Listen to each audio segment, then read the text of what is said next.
మెదక్ జిల్లా వెల్దుర్తి మండలం మన్నేవారి జలాల్పూర్ గ్రామంలోని ప్రభుత్వ పాఠశాల విద్యార్థులకు మంగళవారం స్కూల్ యూనిఫామ్స్ పంపిణీ చేశారు. స్థానిక తాజా మాజీ సర్పంచ్ లతాకృష్ణ సహకారంతో పాఠశాలలో చదువుతున్న విద్యార్థులందరికీ ఏకరూప దుస్తులు అందజేశారు. ఈ కార్యక్రమానికి ముఖ్య అతిథిగా హాజరైన జిల్లా విద్యాధికారి డాక్టర్ రాధాకిషన్ విద్యార్థులకు యూనిఫామ్స్ అందజేశారు. ప్రభుత్వ పాఠశాలల బలోపేతం కోసం దాతలు ముందుకు రావడం అభినందనీయమన్నారు. గ్రామంలోని ప్రభుత్వ పాఠశాలల్లో బలోపేతంతో ప్రజాప్రతినిధులు పాలుపంచుకోవడం అభినందనీయమని పేర్కొన్నారు. ఈ కార్యక్రమంలో స్థానిక ప్రజాప్రతినిధులు, అధికారులు పాల్గొన్నారు. మరి అందరు పిల్లలు ఇక్కడే చదవడం, మంచిగా చదవడం, ఎంఏఓ గారు చెప్పిన దాని ప్రకారం మరి అందరు పిల్లలు కూడా ఒక ప్రైవేట్ పాఠశాల కంటే మించి ఇక్కడ విద్యాభ్యాసం చేయిస్తున్నటువంటి ప్రధానోపాధ్యాయులు, ఉపాధ్యాయులందరినీ నేను పర్సనల్గా ముందుగా అప్రిషియేట్ చేస్తున్నాను. దానికి తోడు ఈ పిల్లల లోపల ఎంతో కొంత మార్పు కనబడాలి, మరి ఆ మార్పు ఆ ఊరి వాళ్ళందరూ చూడాలి అనే ఉద్దేశంతో ఈరోజు దాతగా ముందుకు వచ్చినటువంటి కృష్ణ గారిని నేను జిల్లా విద్యాశాఖ తరఫున పర్సనల్గా అప్రిషియేట్ చేస్తున్నాను. ఈయనను స్ఫూర్తి తీసుకొని మండలంలో ఉండేటువంటి మిగతా దాతలు కూడా ముందుకు వచ్చి మన ప్రభుత్వ పాఠశాలలో చదివే పిల్లలందరికీ ఎంకరేజ్మెంట్ ఇవ్వాలని చెప్పేసి నేను ఈ సందర్భంగా అందరికీ అప్పీల్ చేస్తున్నాను. ముఖ్యంగా ప్రభుత్వ పాఠశాలలు అంటే ప్రభుత్వానికి కావు, ఈ పాఠశాల ఏ ఊరిలో ఉంటుందో ఆ ఊరి వాళ్ళకు చెందినటువంటి ఆస్తి ప్రభుత్వ పాఠశాల అనేది. ఆ పాఠశాలలో చదివే పిల్లలు ఆ ఊరి వాళ్ళకు సంబంధించినటువంటి వాళ్ళు ఉంటారు. కాబట్టి కమ్యూనిటీ ఓనర్షిప్ తీసుకొని మరి కృష్ణ గారు గత కొన్ని సంవత్సరాలుగా, ఇప్పుడు వక్తలు చెప్పే వెంకటేశ్వర సార్ చెప్పిన దాని ప్రకారం, ప్రణీత్ చెప్పిన దాని ప్రకారం ఎప్పటి నుంచో ఈ పిల్లల పైన పిల్లల డెవలప్మెంట్ జరగాలనే ఉద్దేశంతో, అంటే నేటి బాలలే రేపటి పౌరులు, వీళ్ళని బాగా మనం ఎడ్యుకేట్ చేస్తే, వీళ్ళకి మంచి ఎడ్యుకేషన్, మంచి అవకాశాలు ఇస్తే, ఒక మంచి వాతావరణం పాఠశాలలో కల్పిస్తే మరి అది మనకు ఫ్యూచర్లో కనబడుతుందనే ఉద్దేశంతో మరి కృష్ణ గారు అనేక రకాలైనటువంటి కార్యక్రమాలు చేసినట్టు చెప్పారు. ఈ స్ఫూర్తి అనేది చాలా వెలకట్టలేనిది. మనం బయట ఎన్నో ఖర్చులు పెడుతుంటాం, ఎన్నో చేస్తుంటాం, కానీ విద్య మీద పెట్టే ఖర్చు ఫ్యూచర్కు మనకు ఇన్వెస్ట్మెంట్ లాంటిది. కాబట్టి మరి విద్య మీద వారు చేస్తున్నటువంటి విద్యార్థుల కోసం వారు చేస్తున్నటువంటి సేవలు మరి మరవలేని. మరి ఈ సందర్భంగా కృష్ణ గారిని మళ్ళీ ఒకసారి నేను అప్రిషియేట్ చేస్తున్నాను.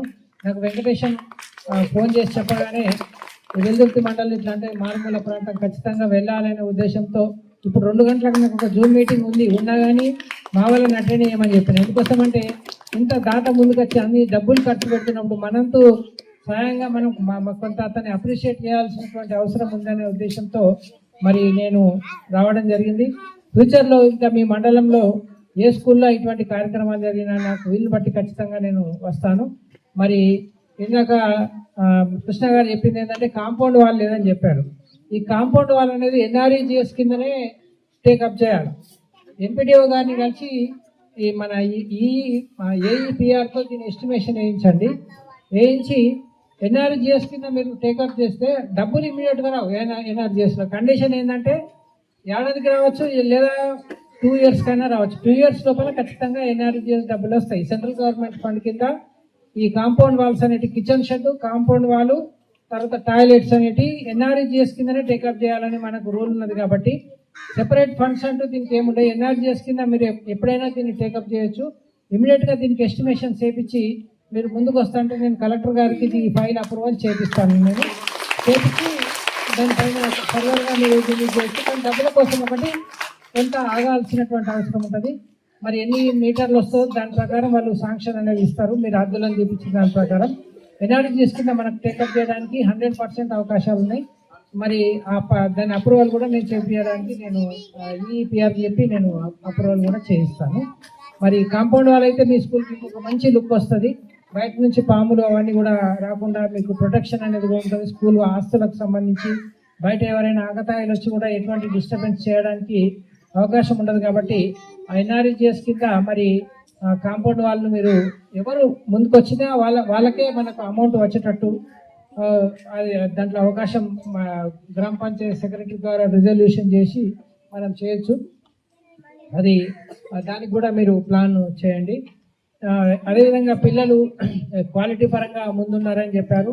మరి మంచి ఎఫర్ట్స్ పెడుతున్నటువంటి హెచ్ఎం గారు, ఇక్కడ ఉన్నటువంటి టీచర్స్ అందరినీ కూడా మరోసారి అప్రిషియేట్ చేస్తున్నాను. ఇక్కడ ఉన్నటువంటి గ్రామస్తులు, తల్లిదండ్రులు కూడా ధన్యులు. ఎందుకోసం అంటే మంచి ప్రైవేట్ స్కూల్ మించినటువంటి స్కూల్, ఇక్కడ మంచి స్కూల్ మీ ఊర్లో మీకున్నందుకు, మీ పిల్లలు కూడా మంచి విద్యను పొందుతున్నందుకు మీరు కూడా ధన్యులని చెప్పి భావిస్తూ, మరి ఇదే స్ఫూర్తితో భవిష్యత్తులో ఈ పాఠశాలను ఇంకా మంచి నడిపించేటట్టు ఇక్కడ ఉన్నటువంటి యూత్, కృష్ణ లాంటి వాళ్ళు, మిగతా వాళ్ళందరూ కూడా దీనికి ఇంకా సహాయ సహకారాలు అందిస్తే మరి పిల్లలు ఇక్కడ మంచి స్కూల్లో చదివి మంచి హయ్యర్ ఎడ్యుకేషన్ వాళ్ళు వెళ్ళడానికి అవకాశం ఉంటుందని చెప్పి భావిస్తూ, మరి ఇంత చక్కటి కార్యక్రమానికి నన్ను ఇన్వైట్ చేసినందుకు పాఠశాల హెడ్ మాస్టర్ గారికి, వెంకటేశం గారికి, ఎంఈఓ గారికి, ఇక్కడ ఉన్నటువంటి గ్రామస్తులందరికీ ధన్యవాదాలు తెలుపుతూ ముగిస్తున్నాను.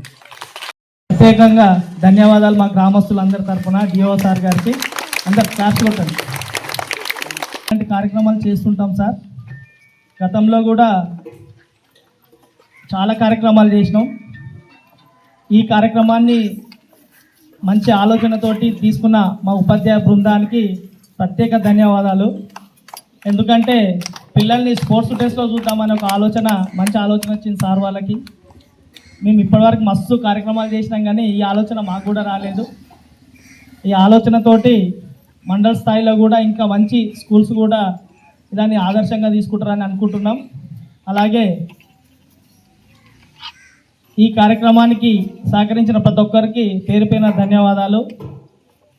ఇంకా మున్ముందు ఇంకా మంచి కార్యక్రమాలు చేస్తాం సార్. మీ ప్రోత్సాహం ఎప్పుడు ఉండాలి సార్. డిఓ సార్ గారికి, ఎంఈఓ సార్ గారికి. ఇంకా పాఠశాలకు సంబంధించి ఎప్పుడు చేస్తూనే ఉంటాం. అలాగే మాకు ఒక చిన్న అంటే మీ దృష్టికి తీసుకురావాలని ఒక 5 years మేము సర్పంచ్ గుండి కూడా చాలాసార్లు నేను డిఓ సార్ కూడా కలిసేసి వచ్చాను. మాకు చిన్న ప్రహరీ కూడా కావాలి సార్ అని. మా ఎమ్మెల్యే మదన్ రెడ్డి సార్ కూడా ఏ ఫండ్లో మన బడిలో వస్తుంది అని అంటే ఫస్ట్ ఫేజ్లో రాలేదు. మా దురదృష్టం అది. ఆ ప్రహరీ గోడ అనేది నేను స్కూల్ చదివినప్పటి నుంచి అది ప్రహరీ గోడ అట్లనే మిగిలిపోయింది సార్. దానికి సపరేట్గా స్థలం కూడా కేటాయించినాం. దానికి సపరేట్గా మా హత్తు మాకున్నది. అది మన మాజీ సర్పంచ్ వాళ్ళ ల్యాండ్ తీసుకుండే. ఇది యాక్చువల్లీ ఇది పిట్లోళ్ళది ఉండే ల్యాండ్. అది తీసుకున్నప్పుడు స్కూల్స్కి వదిలేసారు. ఆయన మాజీ సర్పంచ్ తీసుకున్నాక కూడా వదిలేయడం జరిగింది. హద్దులు కూడా ఉన్నాయి. మాకు ప్రహరీ కూడా వచ్చినా ఎలాంటి డిస్టర్బెన్సెస్ లేవు. ఇక్కడ మీ అందరి సమక్షంలో మా గ్రామస్తులందరి తరఫున మాకు ఒక చిన్న కోరిక. మా పిల్లలకి ఎన్నోసార్లు పాములు మేమే వచ్చి చంపేసి తీసేసిన రోజులు చాలా ఉన్నాయి. సార్ వాళ్ళు వచ్చినాక కూడా 2 times అయినాయి. ఎప్పుడు దీన్ని క్లీనింగ్ చేస్తూనే ఉంటాం సార్. రీసెంట్గానే చేసినాం ఇదంతా. అదొక్కసారి మీ దృష్టికి తీసుకురావాలని మాకు యాక్చువల్ మేము గ్రామ పంచాయతీ నిధుల నుంచి కూడా చేద్దామని చాలా ట్రై చేసినా సార్. మాకు పెండింగ్ బిల్లులు ఎక్కువైపోయి చేయలేకపోయినా మీరు దీన్ని ఎట్లా సాధ్యమవుతుంది అనేది మీరు ప్రత్యేకంగా దీని మీద శ్రద్ధ చూపించాలని మేము మా గ్రామస్తుల నుంచి కోరుకుంటున్నాం సార్. ఇంత మంచి కార్యక్రమానికి వచ్చిన మీ అందరికీ మరొకసారి ధన్యవాదాలు తెలుపుతూ, ఈ అవకాశం ఇచ్చిన మీ అందరికీ కృతజ్ఞతలు తెలుపుతూ సెలవు తీసుకుంటున్నాను. జై హింద్.